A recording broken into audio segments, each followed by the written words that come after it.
I wanted to begin with a little recap of what we've heard thus far. We heard first from the FBI, or a representative from the FBI, and the key takeaways there, from my point of view, were, A, we all need to share info. We're all in this together, and when a compromise occurs, sharing that information, whether it was a detrimental to your organization or not, is key in helping us all protect each other. Second is we need to retain evidence. We are all susceptible in one way or another, and it's not, as they said, not if, but when we'll be compromised. And then we moved into have a plan. So have a plan is, of course, learning that there's a culture of security. It's not a checklist, and we need to know our footprint. What is out there? How are we perceived by the outside world on the internet? And then formulate a strategy. From there, we go into more details of the strategy. Obviously, prevention. It's part of that plan. Know your gaps and overlaps and measure the effectiveness of those frequently. And to lead into this segment, we're covering basically one of the largest vulnerabilities in every organization, which is the end users, whether employees or customers inside or outside the organization. That is our biggest vulnerability. So we're going to review the impact that your end users have on your overall security posture and how the training may reduce that impact overall. Our esteemed panelist, Stephen Bird, with Aruba Networks, will walk us through the segment. Stephen has over 25 years of technical architecture and security experience working in investment banking to representing startups and multinationals. So he's able to introduce change to enable results in end-user environments. His outside-in approach strives to infuse real-world challenges and use cases to technical advances, making them relevant and easily accessible. So with that, Stephen. Well, thank you, William. That was a nice introduction. Okay, we're going to talk about train your users. I'm actually from Aruba. Aruba doesn't actually do this. This isn't what we sell. We kind of secure and optimize network access for all of users and devices, regardless of where they are. So there was a big overlap with what we just heard from Fortinet and Cisco. And that's what we actually do. But we're going to talk about something else, which is more around user training and getting a program up and running. Oh, there we go. Yeah. There you go. So the weakest link is you. Yeah. Not just you, but you too. Everybody, right? We're all the weakest link. Like, as we've been hearing from everybody that's come up here, it's always been, how are you going to get the users to do things properly? What are you going to do? Let's keep all the logs. Let's retain data so we can see what they did. But basically, it's all those devices and users and how they're being used. That's what's going to be the weakest link. And the responsibility for a lot of usage has changed. It used to be that we were told what to do. All the end users were just told what to do. But now the responsibility of what they do in their day-to-day job actually impacts us and can actually be a security risk in itself. So it's quite difficult. It's a big change, right? Because all of a sudden your end users have to help you, and you've got to help them help you. And that's really where this security awareness training is. And it's a real easy button to push if you want to get some return on investment quickly. So the stats will bear that out, and we'll talk about that later. But really the key takeaway is, let's talk to the users and let's educate them so they can help us, so that we don't have to talk to this guy. Okay? So we don't have to bring him in. Okay? We don't want to talk to him. He's a nice guy, but we don't want to talk to him. What we want to do is we want to stop the breaches from, by talking to our people so that they don't happen in the first place. Here's some interesting numbers. We've got 11,000, nearly 12,000 recorded breaches. It's a long time period. It's 15 years. But you know what? These are only the recorded ones. That's a hell of a lot. And if we actually look at the breaches that were caused by human error, and this is kind of like the big flashing one for everybody that you should be thinking about, 95% of those breaches that were recorded were from human error. 95%. It's great to talk about kill chains. It's great to talk about metadata. It's great to talk about everything that we've talked about, zero trust network access. That's what we do. That's what we try and keep up with to minimize, the impact of what could happen from these breaches. But the fact is, 95% of the breaches are from human error. The data folders are not properly protected. In most of the customers that we go to and we look through, they haven't got that kind of, I think everybody has mentioned least privilege or some kind of like minimal access, just enough to do their jobs kind of thing. Yeah, well, 5% is implemented properly. The rest, it's just like, hey, it's so much easier just to give them access because then I won't get these phone calls. I can understand that. You can understand that. It's the easy button, right? Just let them in. So 5% of company data folders are properly protected. That's not a lot. Here's an interesting stat from Google. In April 2020, that's 1 month, 1 month, 1 month of data, 18 million malware or phishing emails were stopped by Google. 18 million in 1 month. And they all said something about coronavirus. That's an incredible stat. And the users are getting some of these through. These are only the ones that are blocked. Where they're coming through, the ones that are, they've maybe misspelled coronavirus to get through. So when we actually talk to the employees who have had problems and we try and find out, okay, why is this happening? That came up on someone's slide earlier, I think. They said all these different things that could happen that could cause it. So when we talk to these, the employees actually cite distraction as the real problem. They're busy doing something else when they get asked for something. Or they're busy looking after the children because they've got to do homeschooling when they're asked for some data around, the HR records of such and such, or a medical record number, or whatever it may be. And again, it's the human element that comes in. It's not that we want to do something wrong. It's not that your employees are bad employees and they're trying to do something nefarious. It's just because they're distracted and they're trying to be helpful. And so we have to teach those employees, our assets, how to go about their work in a responsible way. And that's where this user awareness program comes in and is really needed. Last little stat here is 20% of the organizations say that remote workers are the cause. Yeah, and that's ramped up big time in the last year or a couple of years, right? Okay, so these are some problems that we're seeing. That's where the risk is, and that's where we're really taking aim at when we start talking about this. So I know what you're saying here. You're saying that's not 3 pillars, that's only 2. And you're right, you're right. The first pillar is the people. The second pillar is these processes. The third one is technological controls, which there's a hell of a lot of them out there. But before you even start looking at these controls and what you're going to buy and what you're going to put in, you need to make sure you've got the people where you need them. So you need to make sure that the staff is trained up properly, okay? Not just the staff looking after the systems, but your users as well, your the people that do the work every day. You need to make sure they know what they're doing and what they're able to do with the data. You need to make sure that everybody that looks after these systems is able to look after these systems. Yeah, if I gave one of you a big ice truck or something like that and said, yeah, just go down the road and go and deliver that, you'd be like, what? There's all these levers. I don't know what to do. Yeah, it's not going to get there. It's going to crash. There's going to be a problem. It's not going to be usable. So we need these competent resources. We need to have the resources in place to look after these things. They need to be trained up. And all of the users that have access to all this data, they need to actually know what to do with this data in the right way so it's secure. Okay, so that's the people side. Then we have these processes. So we build these processes for our program, for our security program, and we put these management systems in place, change management or whatever it may be that follows step-by-step workflows. So that's great. The government frameworks are going to kind of guide us here in what we need to do and what we need to actually do going through this. And I think checklists or checkboxes, that came up earlier. And that's really where government frameworks gets referred to. So government frameworks come up and we say, oh, it's just a checkbox. Oh, it's just a checkbox. It's not. It's really not. If everybody gets to the same level, the level rises.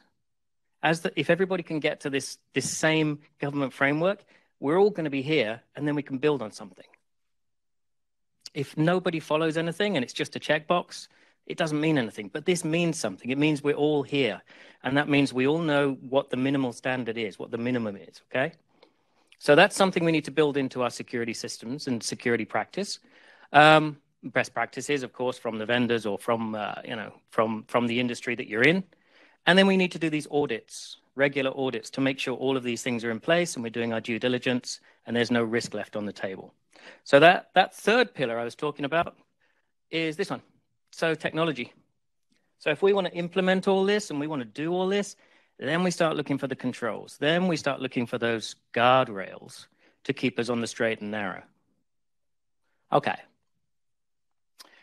So how do you prioritize this? It gets very, very difficult. And we talked about bringing the stakeholders in, the people that are actually doing the work, the people in the business units, and actually talking to them about, what should I do next, or where is the risk? And so we can come up with kind of like an overall risk kind of matrix. And then we can actually talk to the stakeholders. And luckily, we've got a stakeholder right here. William here, you're the head of administration at a medical facility. Is that right? For the purpose of this conversation, yes. Yeah, well, thanks very much for joining us, William. It's great to have you here. So how many people are there in your organization? There are roughly 1,100. Wow, that's a lot. And how many in the administration department? The administration department is about 120. Okay, so you're responsible for 120 people doing the administration work for the whole of the organization. That's correct. Okay. And I'm from the IT department, and from the security aspect, I want to ask you a few questions. It's nothing that anyone's done wrong. It's not we're trying to find blame in any way, shape, or form of your staff's performance, but we're trying to help. We're trying to make them more comfortable and feel confident that they're doing the right thing with the data that they've got. So we're trying to look for holes and risk where we can educate. Does that make sense? It does. All right, great stuff. Okay, so I guess if I start looking at the people you interact with or your department interacts with, you've got the internal employees. Correct. Who else are there? We have internal employees. We also have vendors, and we also manage relationships with providers. We have multiple offices out on the field. So you have the administration in those offices and the providers that provide patient care, and obviously ultimately oversee patient care and the insurance claims, etc.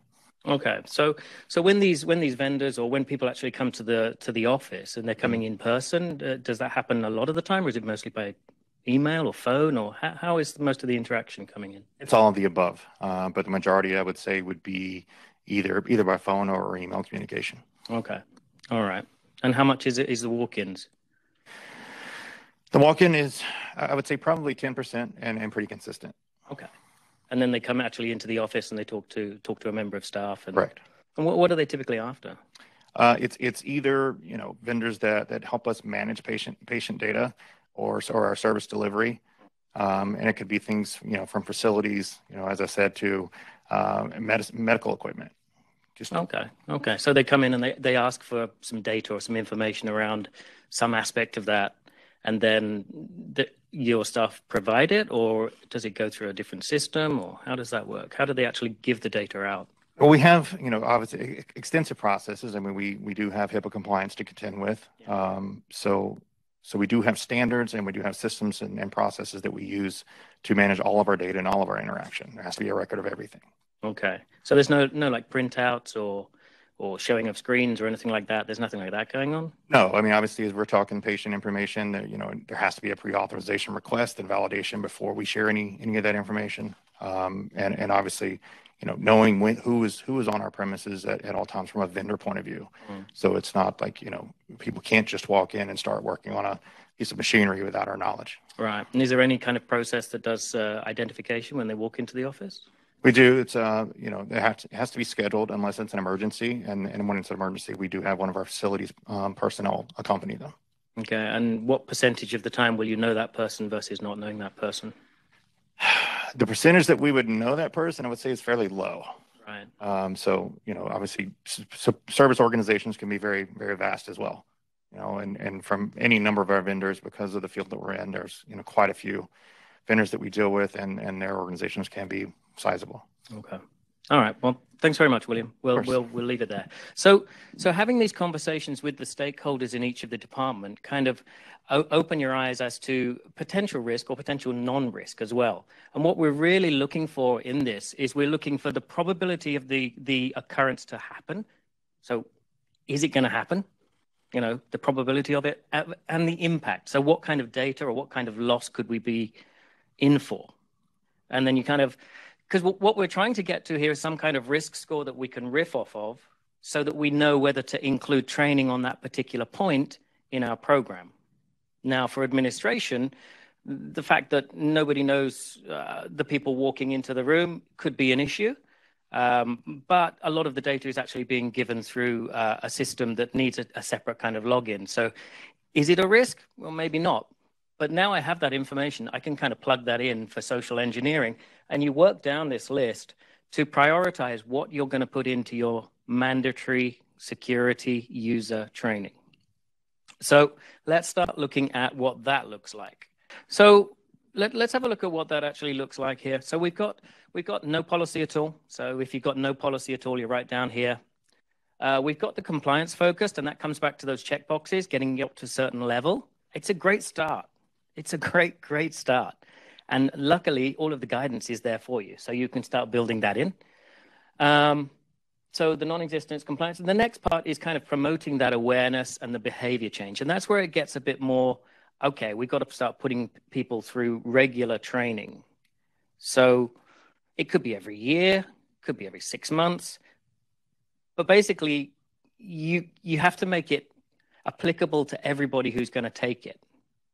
And that's where it gets a bit difficult. So you promote that awareness. Once everybody gets to know, oh, this is acceptable, this is not, that, you know, the behavior changes. When somebody walks in, they ask for an ID or something when they come in, instead of just saying, oh, hi, how you doing? And trying to help them. You know, that kind of change, it sounds small, but all of a sudden you've cut out all the risk for that particular category really, really cheaply. And there's no friction. There's no problem. You haven't introduced another control. You haven't introduced more work for yourselves. There's no more overhead. It's user training. So they're doing the work for us, which is great. So we promote this awareness and the behavior change from within. And then as we keep going through this and we recycle it, that's where it starts to become self-fulfilling. So once everybody knows what's going on, everybody knows the procedure, it's just standard. You don't open the door to let strangers come through into a private, server room or whatever it may be. But if no one's told you that, you're just being helpful.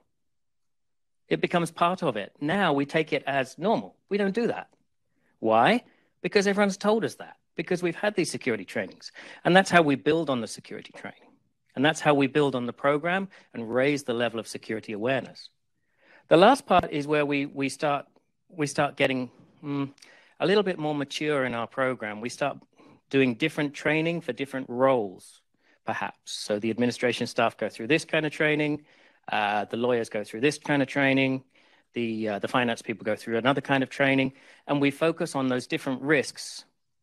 But that's a very mature program. And that takes time to get to. So you're moving up here. You're moving up the chart. And as you go up here, and as you go through this maturity model, you get better. You get better at it. And your staff are doing the work for you. It takes a while. It takes a while. It's well worth it. The payoff is well worth it. So when you start putting your awareness program together, you're going to have to start looking at, okay, what am I going to put in there versus what am I going to leave out? And in this case, you don't want to overload them all the time. You could put everything in there. You could try and mitigate every kind of threat that you could think of or any kind of risk that you could think of. And it would just be overload and people would just hate you. Yeah. So there has to be a balance. I mean, on this side here, the white page here, this is actually HPE's internal training modules for security. We got a hell of a lot. It's a heck of a lot.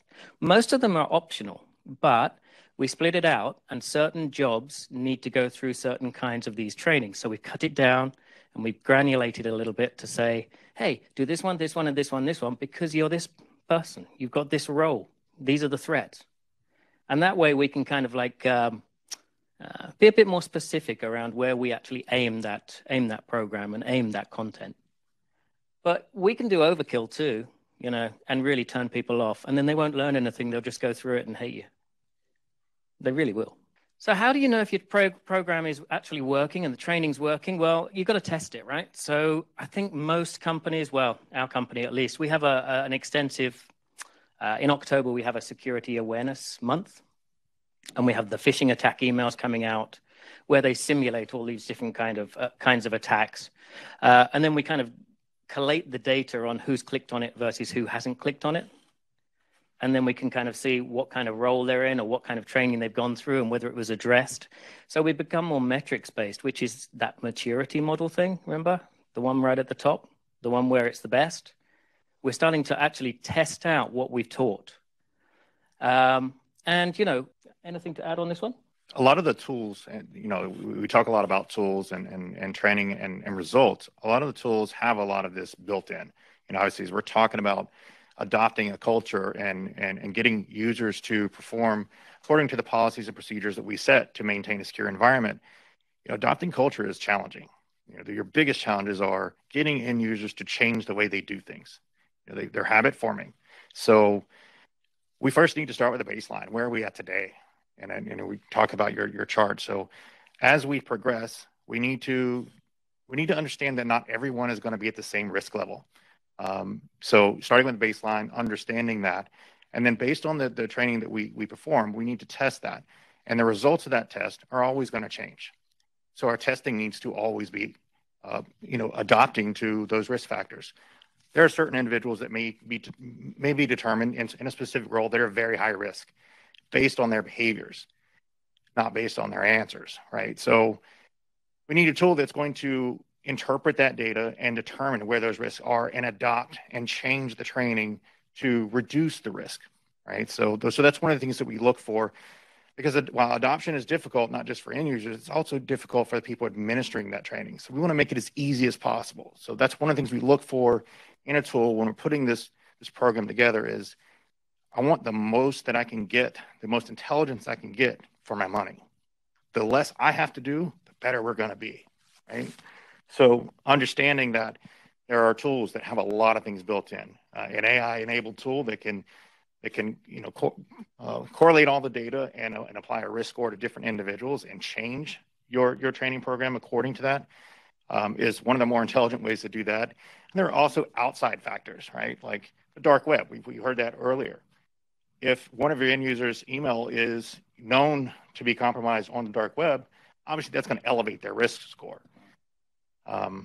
So that's just one of them. Yeah, I mean, the dark web is kind of like it could be a slippery slope a little bit, just because at some point, everybody's going to be in there somewhere for something. One of your usernames has got out there some time or other. So you need to look at the dates associated with that as well. If it was 2 years ago, and you've changed your password several times for that particular thing, you're not at risk. And yet you'll be on every report that comes through. So just be careful of the dark web stuff. It is useful. And there's like 3 or 4 vendors that do that, and they put it out, and then lots of other vendors take that information and riff off of that and incorporate it in their results. But just be careful of those risk scores if you're basing it on that as well. Okay, so moving on.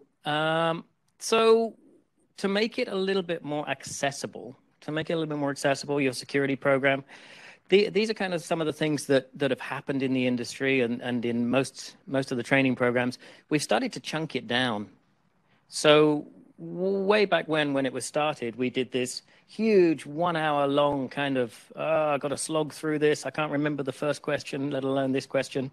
It was very, very difficult, and we tried to cover all the bases in that one go. It wasn't very good. It didn't really work. So we started chunking it down. Now we do semi-annuals. We've tried to chunk down like 20-minute chunks instead of hours to get one particular aspect across. We do it more regularly to try and train them and get them used to doing the security training. It becomes more of a, oh yeah, I just got to go do the security training, because you just kind of skip through it. So that's one thing we're trying to move towards in the security awareness training. Also, gamification, huge one. So everything's a game. If you can make it into a game, then people will play it. and they'll go through it, and they may actually learn something, whether they like it or not. So we actually we made these games here. This is actually Women in IT and HP got together, and we made these games. They're actually readily available for. They're based on for children actually. This is 5 to 8 year olds. This is 9 to 12 year olds, and they're focused on teaching children what's right and what's wrong in the cyber world.